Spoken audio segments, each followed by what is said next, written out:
Cyber ক্রাইমে রুখতে তৎপর কেন্দ্র সরকার। এক নতুন পদক্ষেপের কথা ঘোষণা করলেন দেশের স্বরাষ্ট্রমন্ত্রী। জানেন কি সেই পদক্ষেপ? কিভাবেই বা সাইবার অপরাধীদের আটকাবে সরকার? সাইবার অপরাধ রুখতে কেন্দ্র আনছে বিশেষ কমান্ডো বাহিনী। সম্প্রতি দিল্লির বিজ্ঞান ভবনে সেই কথা ঘোষণা করলেন খোদ অমিত শাহ। শীঘ্রই গঠন করা হবে ওই কমান্ডো বাহিনী।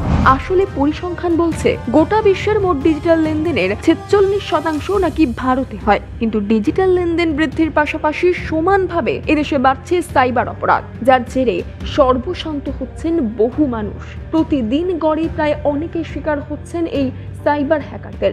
ডিজিটাল মাধ্যমে উপলব্ধ ডেটা ব্যবহার করে নিজেদের স্বার্থ সিদ্ধি করছে এই অপরাধ চক্র।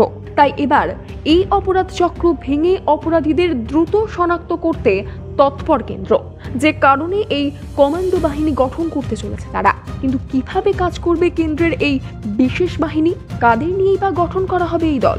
এদিনের দিল্লির এই অনুষ্ঠান থেকে এই বিষয়টিও পরিষ্কার করেন দেশের স্বরাষ্ট্রমন্ত্রী অমিত শাহ।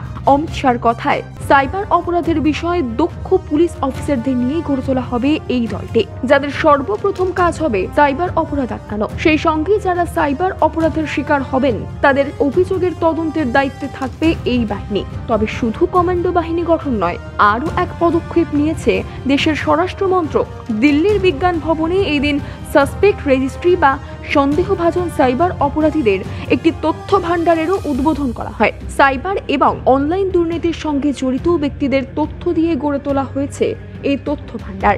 সব মিলিয়ে দেশের সাইবার সুরক্ষা নিশ্চিত করতে চরম তৎপর দেশের স্বরাষ্ট্র মন্ত্রক তথা কেন্দ্র সরকার।